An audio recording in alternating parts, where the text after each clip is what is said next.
Hello दोस्तों। तो बिना किसी देरी के चलो शुरू करते हैं आज का नया मानवा, जिसका नाम है regressor of the fallen family. Regressor का मतलब होता है यानी पुनर्जन्म।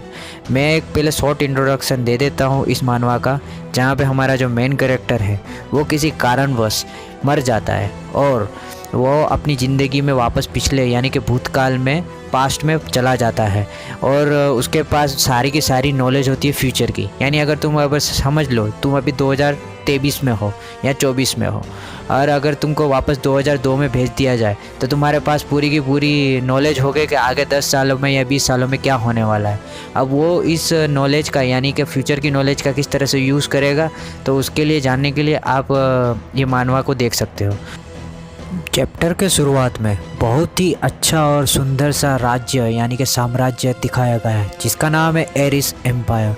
और यहाँ पे बहुत ही अच्छी खुशहाली होती है और शांति प्रिय सब कुछ माहौल होता है। वहाँ पे आप देख सकते हो दो जो सैनिक होते पेट्रोलिंग सेलिंग यानी कि जो निगहबानी करते होते निगरानी कर रहे होते हैं, वो दो सैनिक अपने आप ही बात कर रहे होते हैं कि भाई आज बहुत ही अच्छा माहौल है। लेकिन वहाँ पे ये जो बूढ़ा सैनिक होता है वो कहता है घंटा अच्छा माहौल है, जो विद्रोही गुरु है राज्य के खिलाफ कुछ षड्यंत्र कर रहे हैं। अब पता नहीं उनकी वजह से क्या ना क्या हो जाएगा। हाँ, यानी कि ये जो देख रहे हो आप वो है विद्रोही गुरु, जो कि राज्य की सत्ता पलट करने के लिए साजिश रच रहे हैं। यहाँ पे ये जो आदमी देख रहे हो वो है इन विद्रोही गुरु का लीडर, और वो यहाँ पे सब प्लानिंग बता रहा होता है कि किस किस तरह से हम आगे का जो मिशन है वो करेंगे, जिससे पूरी की पूरी राज्य की सत्ता पलट हो जाएगी और राजा मर जाएगा और हम सत्ता में आ जाएंगे। वहाँ पे जो सबसे बड़ा जो मेन रोल होता है मिशन को, वो देता है हमारे मेन कैरेक्टर लोगान को। ये जो लोगान होता है उसको सबसे मेन इम्पोर्टेंट मिशन दिया गया होता है कि तुमको जहाँ राज्य के राजमहल में घुस के वहाँ की जो सीक्रेट जादुई किताब होती है उसको चुराना होता है। वो करने के लिए जो लोगान होता है वो रेडी हो जाता है, कहता है कि हाँ मैं ये कर लूँगा। इसी के साथ वहाँ की जो सीक्रेट मीटिंग होती है वो डिसमिस हो जाती है, यानी सब अपने अपनी जगह पे चले जाते हैं काम को अंजाम देने के लिए। वहीं पे जो एक लड़का होता है वो लोगान के पास आता है और कहता है कि लोगान खड़े रहो, मुझे तुमसे कुछ बात करनी है। तुम बहुत ही बहादुर हो जो अपने हाथ में वो सीक्रेट टेक्स्ट यानी कि जादुई किताब चुराने के लिए मतलब हाथ तैयार कर लिए। वो बहुत ही मुश्किल भरा काम है और तुम बहुत ही बहादुर हो, क्योंकि अगर तुम उसको चुराओगे तो पूरे के पूरे साम्राज्य के सेना होगी वो तुम्हारे पीछे आ जाएगी, क्योंकि वो बहुत ही पावरफुल किताब है।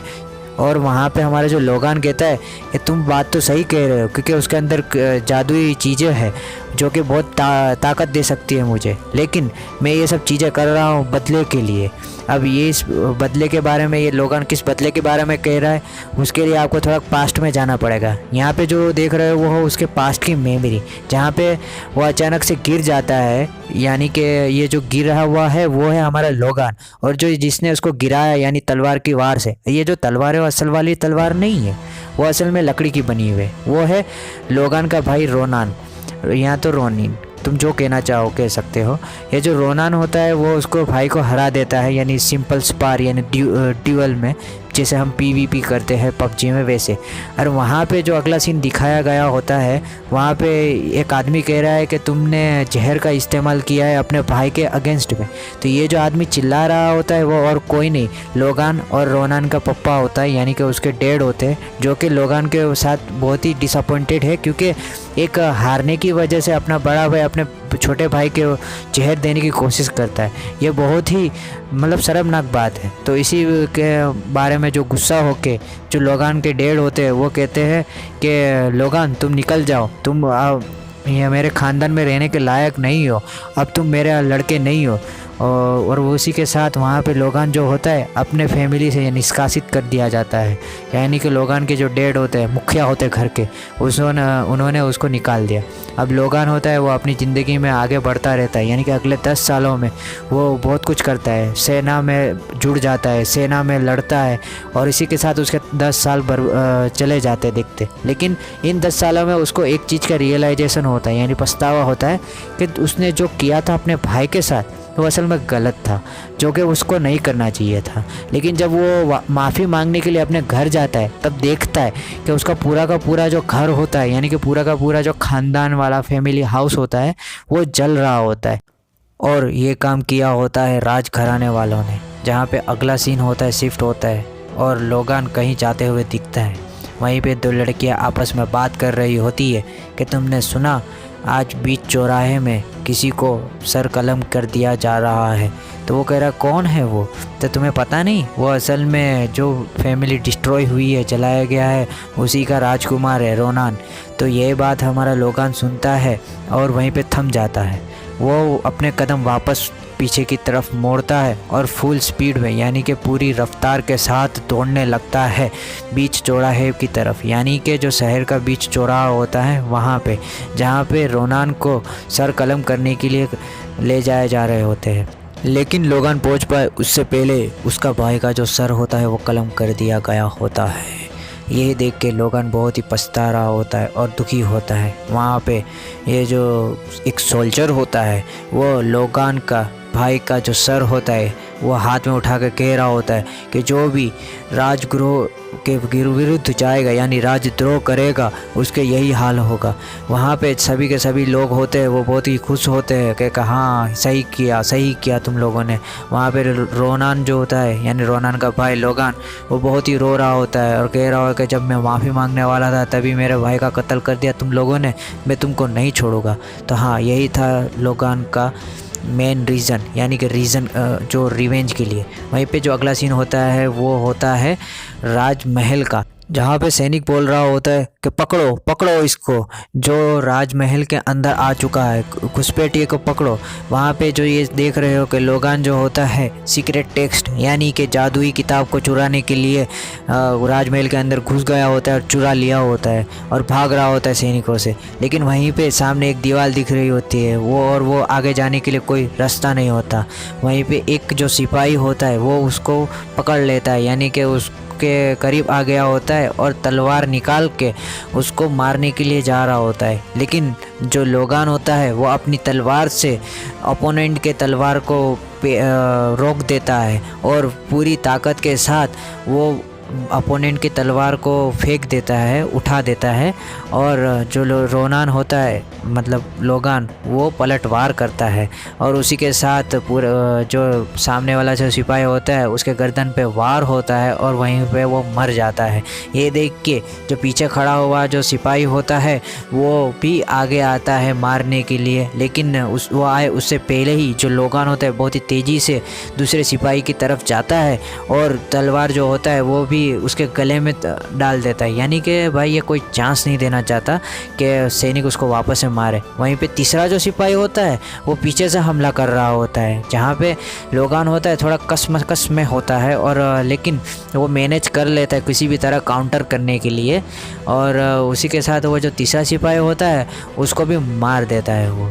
तो यहाँ पे एक ही साथ वो 3 सिपाही को मार देता है। लेकिन यहाँ पे कुछ फुट स्टेप्स आते हैं यानी कि और भी जो सिपाही होते हैं वो आ जाते हैं। देखते ही देखते जो लोगान होता है वो सभी सिपाहियों से घिर जाता है, यानी कि उसके अगल बगल में सभी सिपाही होते हैं और वहाँ पे लोगान सोचता है कि शायद मैं अब मर जाऊँगा, यही मेरे मरने की जगह है। लेकिन वो हंस रहा होता है। अब भाई ये हंस क्यों रहा है वो तो मुझे नहीं पता, लेकिन ये हंस रहा होता है। वहीं पे वो कह रहा होता है कि तुम क्यों हंस रहे हो? तो लोगान अपनी तलवार जो होता है वो फेंक देता है। वो सबको लग रहा होता है कि ये हार मान रहा है, लेकिन वो कुछ हाथ में से चमकीली चीज़ निकालता है एक मणि तरह का और उसको दबाता है जिसमें से रोशनी निकलती है और लोगान कहता है कि तुम भी अब मेरे साथ मरोगे, हा हा हा। और उसी के साथ बहुत ही बड़ी तेज़ रोशनी निकलती है। हाँ भाई ये कोई और कुछ और नहीं, ये सुसाइड बॉम्ब जैसा बॉम्ब है। तो वहाँ पे बहुत ही तेज़ रोशनी निकल रही होती है, यानी कि बहुत ही बड़ा एक्सप्लोजन हो रहा होता है, जहाँ पे पूरा का पूरा जो राजमहल होता है वो चपेट में आ जाता है, यानी पूरा का पूरा राजमहल होता है वो तबाह हो जाता है और उसके साथ जो हमारा जो लोगान होता है वो मर जाता है। लेकिन यहाँ पे आप देख सकते हो कि जो लोगान है मर गया है, वो अपने पुनर्जन्म का जैसे कि मर जाता है उसके बाद जो आगे का जन्म जाता है तो वहाँ पे मतलब बीच में कहीं पे है और वो सोच रहा होता है कि इन शॉर्ट वो मर ही गया होता है भाई।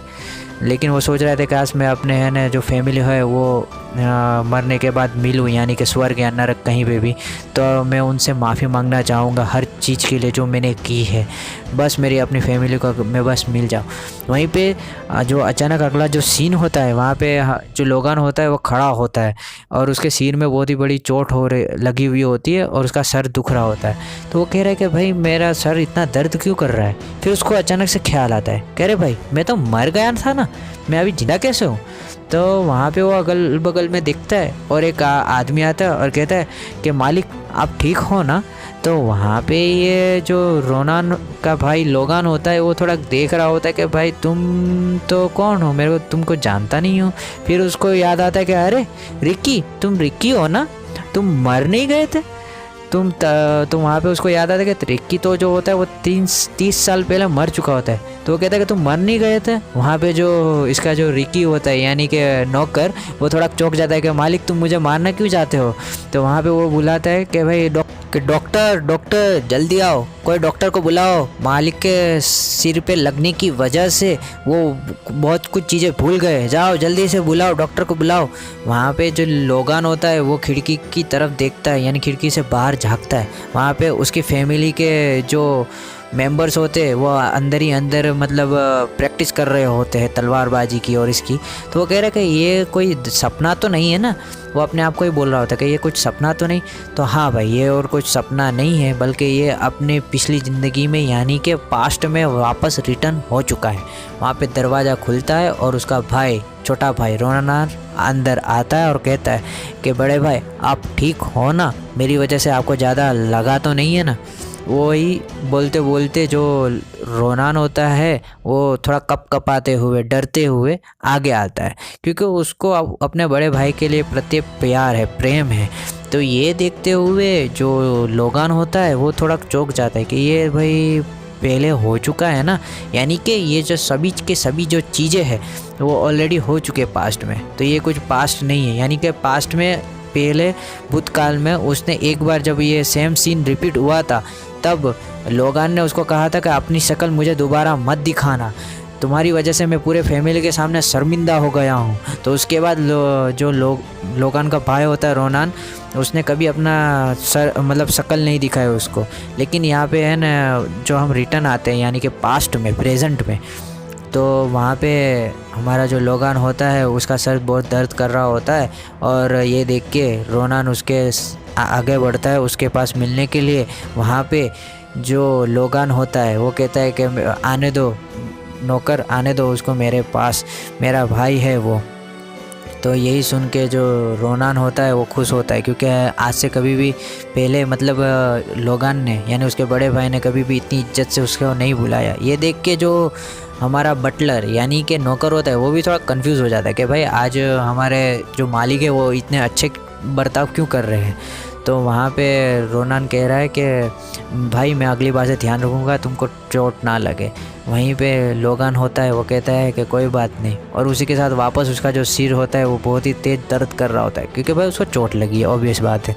और वो सोच रहा होता है कि मैंने पिछली लाइफ में यानी कि जब मैं पहले था तो उसने बहुत ही बुरा बर्ताव किया था उसके भाई के साथ, और मेरा जो छोटा भाई है वो बहुत ही टैलेंटेड था, यहाँ तक कि राज्यों के मतलब साम्राज्य के लिए वो लड़ने के लिए बैटल फील्ड में यानी युद्ध में गया था, लेकिन उसके साथ ये हो गया, यानी बैटल फील्ड में लड़ने गया फिर भी साम्राज्य वालों ने उसको मार डाला, यानी कि देशद्रोह करार दिया। तो यही सब सुन के वो रो रहा होता है और वो अपने छोटे भाई को कहता है सॉरी मैंने जो भी आज तक तेरे साथ गैर बर्ताव किया उस सभी चीज़ के लिए मैं माफ़ी मांगना चाहता हूँ। और यही कहते कहते वो उसके साथ लिपट गया, यानी कि जो दोनों भाई होते हैं एक दूसरे को गले लगा देते हैं। और फिर बाद में हमारा लोगान होता है यानी मेन कैरेक्टर, वो कहता है कि ठीक है अब तुम अपने रेस्ट करने जाओ, बाय बाय। और उसी के साथ हमारा जो मेन कैरेक्टर यानी लोगान होता है वो कहता है कि ये कोई सपना नहीं यानी ये हकीकत है। तो मुझे सबसे पहले एक काम करना होगा कि है ना, जो भी फ्यूचर में होने वाला है उसको बदलना होगा, यानी कि हाँ फ्यूचर में इसका फैमिली जो तबाह होने वाली होती है, तो उसको फैमिली को तबाह होने से बचने के लिए उसके सारे स्टेप्स लेने होंगे। उसको फ्यूचर मालूम है भाई, तो अब वो फ्यूचर के अंदर क्या करने वाला है उसको सब पता हो है कि भाई क्या क्या होगा। वहीं पे एक आवाज़ आती है बहुत बड़ी, तो वहाँ पे एक दासी होती है यानी कि मेड होती है, वो कहती है कि सॉरी मुझे माफ़ कर दीजिए। तो यहाँ पे लोगन कहता है किस चीज़ के लिए भाई? तो क्या मेरे को पता नहीं है भाई तुम किस चीज़ के लिए मुझसे माफ़ी मांग रहे हो, मुझसे माफ़ी मत मांगो, मैंने कुछ किया नहीं है। तो वहाँ पे जो हमारा नौकर होता है वो आके कहता है कि सरदार मालिक आप माफ़ कर दीजिए इसे, ये कुछ आगे से इतनी गलती नहीं करेगी। तब वहाँ पे मतलब लोगन को याद आता है कि भाई पहले वो बहुत ही ख़राब इंसान था, यानी कि कुछ भी अगर कोई गलती कर देता था तो बहुत ही बड़ी सज़ा दे देता था। तो वहाँ पे लोगन कहता है कि कोई बात नहीं, ठीक है चले जाओ और मेरे लिए एक पेन और पेपर लेके आओ। तो ये दोनों जरा सरप्राइज होकर कहते हैं पेन और पेपर किस लिए? तो भाई कहते हैं, लोगन कहता है कि भाई कुछ नहीं, तुम लेके आओ ना। तो वो दोनों है ना पेन और पेपर ले आते हैं और लोगन कहता है कि मैं जब तक कहूँ ना तब तक मेरे रूम में कोई भी आना नहीं चाहिए। तो वहाँ पे हमारा जो विकी होता है अपना नौकर, वो कहता है ठीक है कोई नहीं आएगा, मैं उसका खास ध्यान रखूँगा। तो वहाँ पे लोगन कि वो सोच रहा होता है कि मुझे अब है ना सब कुछ एक एक चीज़ लिखनी होगी जो कि फ्यूचर में होने वाली है, ताकि मैं भूल ना जाऊँ। और सबसे ख़ास चीज़ तो मुझे ये याद रखनी होगी कि आगे जाके फ्यूचर में बैटलफील्ड यानी कि है ना अगले साम्राज्य में अगल बगल वाले साम्राज्य के साथ युद्ध होने वाला है और उसमें हमारी पराजय होने वाली है। और सबसे ज़्यादा नोट करने वाली चीज़ यानी कि सबसे ज़्यादा इम्पोर्टेंट चीज़ तो ये है कि 1 साल के अंदर हमारा जो फैमिली होता है उसके ऊपर भी अटैक होने वाला है, जिससे हमारी फैमिली का मतलब ज़्यादातर हिस्सा होता है वो तबाह हो जाता है, जिससे हमारी फैमिली की पूरी जो स्ट्रेंथ होती है वो कमज़ोर हो जाती है। तो मुझे वो जो जंग होती है वो किसी ना किसी तरह रोकनी होगी। अगर मैं रोक नहीं सकता तो मुझे किसी ना किसी तरह उसको प्रिवेंट करना होगा, या तो है ना मुझे वो जंग जीतनी होगी। और अगला सीन जो होता है वो जो एक अच्छा सा रूम दिखाया जा रहा होता है और ये जो आदमी खड़ा हो रहा है वो और कोई नहीं बल्कि लोगान के पिताजी यानी कि पूरी फैमिली के मुखिया है। और वहीं पे पीछे से आवाज़ आती होती है कि सरदार यानी कि मुखिया जी, आपका बड़ा बेटा लोगान आपसे मिलना चाहता है। और इसी के साथ हमारा पहला चैप्टर वो ख़त्म होता है। तो थैंक यू गाइस लास्ट तक बने रहने के लिए और हमें फॉलो करते हैं।